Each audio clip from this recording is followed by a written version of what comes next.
तुझ्या जीवात भरलाय श्वास. बघा मुंबईमध्ये ही जी आपली मायभूमी आहे, मुंबई महाराष्ट्र हा मराठी माणसाचा आहे. पण आज आपल्याच महाराष्ट्रात आपण चोरासारखं फिरतोय, बरोबर ना? युपी बिहारवाले बिंदासीवर फिरतात. म्हणून ती माझी मराठी मातृभाषा आपल्या सगळ्यांना काय विनवणी करते माझ्या गीतात नाही का? कम विण्या तुला दोन घास, तुझ्या जीवात भरलाय श्वास.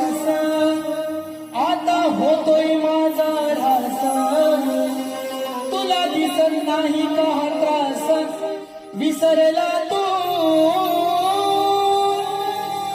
या माय मराठीला, जिच्यामुळे ही पुण्याई